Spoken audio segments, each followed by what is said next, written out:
မင်္ဂလာပါဒီနေ့မှာတော့ကိုစောက်တဲ့အိမ်တို့ပေါ့နော်အားတွေကိုဘယ်လိုမျိုး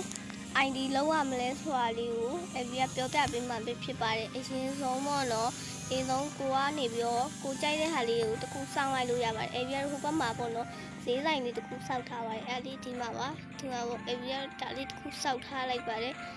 ဒီမှာဒါ FB စောက်ထားတဲ့ဟာလေးပါပေါ့နော် ID ဘယ်လိုထည့်ရလဲဆိုတာ FB တစ်ချက်ပြောပြပေးမှဖြစ်ပါတယ်ဒီမှာပေါ့နော်ဒီမှာစားတောက်ခုံလေးနဲ့တကယ်လို့အမှမစားခြင်းဒီမှာထိုင်စားခြင်းလဲဆိုအဲ့လိုမျိုးလေးလုပ်ပေးထားပါတော့ FB ကပေါ့နော် Okay ပေါ့နော်အဲ့ဆို ID ဘယ်လိုထည့်ရလဲဆိုတော့ FB ကအရင်ပြောပြပေးမှာပဲဖြစ်ပါတယ်အရင်ဆုံး FB ပေါ့နော်ဝင်နေကြတိုင်းမီနူလေးကိုဝင်ရပါမယ်မီနူလေးရောက်ပြီဆိုလို့ရှိရင်ပေါ့နော်မီနူလေးရောက်ပြီဆိုလို့ရှိရင်ဒီဝင်နေကြတိုင်းမှာ Pro ဆိုတာလေးတွေဝင်ပါမယ်Okay Pro ဆိုတာလေးရောက်ပြီဆိုလို့ရှိရင်ပေါ့နော် Pro ဆိုတာလေးတွေကိုရောက်ပြီဆိုလို့ရှိရင်ပေါ့FB ကဒီမှာပေါ့နော်ဒီမှာဒီဟာလေးရတယ်မှာတူတာအဲ့ဒါလေးက0ဖြစ်နေပါတယ်အဲ့ဒါလေးကိုFB ကဒီဟာလေးတွေကိုအဲ့0ဖြစ်နေတဲ့ဟာကိုFB ကနေပြီးတော့ဒီမှာဒီဘက်လေးကိုပေါ့နော်ဒီကအဲ့ဒီဟာလေးကိုနှိပ်ပြီးတော့ရွှေ့ပြရမှာမယ်FB ကကျန်တဲ့ဟာတွေကကျတော့ထည့်ပြီးသားဖြစ်တာကြောင့်မလို့ဒီမှာပေါ့နော်ဒီဟာလေးဆိုထည့်ပြီးသားပါဒီနံပါတ်6ကကြတော့ပေါ့နော်ဘာမှမထည့်ရသေးပါဘူးဒီမှာပေါ့နော်6ဒီဟာကြတော့ဘာမှမထည့်ရသေးပါအဲ့ဒါမို့ထည့်တာဘယ်လိုထည့်ရမလဲဆိုလို့ရှိရင်တော့FB ဒီဟာလေးပေါ့နော်အဲ့ဟာလေးကိုနှိပ်လိုက်ပါလို့ရှင်တော့ဒီနေရာမှာကိုကြိုက်တဲ့နာမည်ထည့်လို့ရပါတယ်ဒီနေရာမှာအဲ့ကိုကြိုက်တဲ့ဟာကိုစောက်ပြီးဆိုရင်အဲ့နေရာမှာကိုကြိုက်တဲ့နာမည်လေးထည့်ပြီးလို့ရပါတယ်ကိုကြိုက်တဲ့နာမည်လေးထည့်ပြီးလို့ရပါတယ်FB ကတော့ပါလိထည့်ကောင်းမလဲFB ကတော့ house လို့ပဲထည့်လိုက်ပါပေါ့နော် HOUSE house ဆိုပြီးတော့FB အဲ့လိုပဲထည့်ပေးလိုက်တယ်ပေါ့နော်ပြီးရင်ဒီမှာပေါ့နော်ဒီဟာလေးပါအဲ့ဒါလေးကိုနှိပ်ပေးလိုက်လို့ရပါတယ်နှိပ်ပေးလိုက်ပြီဆိုတော့ဒီမှာ house ဆိုပြီးတော့ပေါ့နော်အစအဆိုဒီမှာပေါ့နော်ဒီနေရာမှာအစပါမှမရှိပါဘူးခုဆိုတော့ဒီမှာ house ဆိုပြီးတော့ပေါ်လာတယ်ပေါ့နော်အဲ့ဒီ house ဆိုပေါ်လာပါတယ်အဲ့ဒါပြီးပြီဆိုလို့ရှိရင်အဲ့ဒီဒီရဲကိုဝင်ရပါမယ်ဒီဟာလေးတွေဝင်လိုက်ပါမယ်အဲ့ဒါလေးတွေဝင်ပြီဆိုလို့ရှိရင်တော့ပေါ့နော်ဒီမှာခဏအဲ့ဒီနာမည်ရိုက်တာဟာလေးပေါ့နော်ပြီးလို့ရှိရင်တော့အဲ့ဒီတို့ကဒီဟာရဲ့အဲ့သုံးစလုံးအမှန်ချစ်ပေးရပါမယ်ပေါ့နော်အဲ့ဒီအဲ့သုံးစလုံးကိုအမှန်လိုက်ချစ်ပေးလိုက်ပါအမှန်ချစ်ပေးပြီဆိုလို့ရှိရင်တော့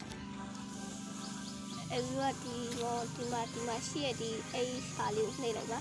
အဲ့ဟာလေးနှိပ်လိုက်ပြီဆိုတော့ဒီမှာပေါ်လာမယ်ပေါ့နော်ပြီးတော့အဲ့ဒါလေး ID ချပြမယ်ပေါ့နော်ဒီမှာပါပြီးလို့ရှိရင်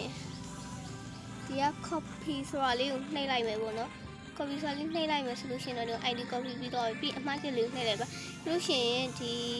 FB ကခဏပြန်ဖြောက်ပြမယ်ပေါ့နော်ဒီဟာကို FB ကဘယ်လိုဖြောက်ရမလဲဆိုလို့ရှိရင် FB ကဒီမှာပေါ့နော်ဒီအမှားချက်လေးကိုနှိပ်လိုက်ဆိုတော့အဲ့အမှားချက်လေးကိုနှိပ်လိုက်မယ်ဆိုရင်တော့ FB ကပြီးရင်တော့အဲ့ဟာကိုဒီမှာဒီဟာလေးပေါ့နော်အဲ့လေးကိုထပ်ပြီးနှိပ်လိုက်ရပါမယ်အဲ့ဆိုတော့ FB မှာဘာမှမရှိတော့ဘူးเนาะပြီးပြီဆိုလို့ရှိရင်အဲ့တော့ပြန်ထုတ်ချင်တယ်ဆိုလို့ရှိရင်FB ကိုယ်တိုင်ဆောက်ထားတဲ့ဟာလေးပြန်ထုတ်ချင်တဲ့ဒီကပေါ့နော် ID ထည့်တဲ့နေရာလေးကိုဝင်လိုက်ပါမယ်ဝင်ပြီဆိုလို့ရှိရင်တော့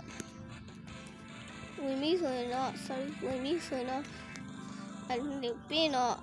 ဒီမှာပေါ့နော်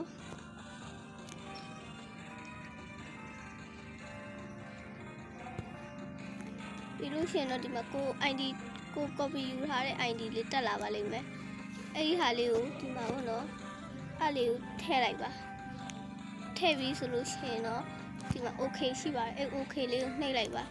သူကတက်လိုက်မယ်ဒီမှာပေါ့နော်အဲ့လေးကိုလုပ်လိုက်ပါအဲ့ဆိုတော့ဒီမှာပေါ့နော်အဲ့ဒီခုနဟာလေးကပြန်ပေါ်လာပြီဒါဆိုရင်တော့ကိုပိုင် ID လေးဖြစ်သွားပါပြီပေါ့နော်ကိုစောက်ထားတဲ့ဟာကို ID ထည့်တာလေးဖြစ်သွားပါပြီโอเคပေါ့နော်အဲ့ဒါကိုကအဲ့လိုမျိုးမလုပ်တတ်ဘူးဆိုလဲနောက်တနည်းရှိပါသေးရဲ့အဲတော့မီနူလေးကိုပြန်ဝင်လိုက်ပဲပေါ့နော်မီနူလေးပြန်ဝင်ပြီးတော့ဒီမှာပေါ့နော်ဒီ Pro ဆိုတာလေးကိုနှိပ်လိုက်ပါမယ်အဲ့ Pro ဆိုတာလေးကိုပြန်ဝင်လိုက်ပါမယ်ဝင်ပြီဆိုလို့ရှိရင်တော့ပြန်ဖြောက်လိုက်မယ်ပေါ့နော်ဝင်ပြီဆိုရင်တော့ဒီမှာပေါ့နော်ဒီဟာလေးရှိပါတယ် အဲ့ကျဲပုံစံလေးရဲ့ဘေးနားမှာပေါ့အဲ့ဒါလေးရှိပါတယ်အဲ့ဒါလေးကိုအဲ့ပြီးတော့နှိပ်လိုက်ပါတော့ခဏဆောင်းရတယ်ပေါ့နော်ပြီးရင်ဒီမှာပေါ့နော်ခုနအဲ့လိုစောက်ထားတဲ့ဟာလေးပါဒီမှာပေါ့နော်ဒါလေးကကြတော့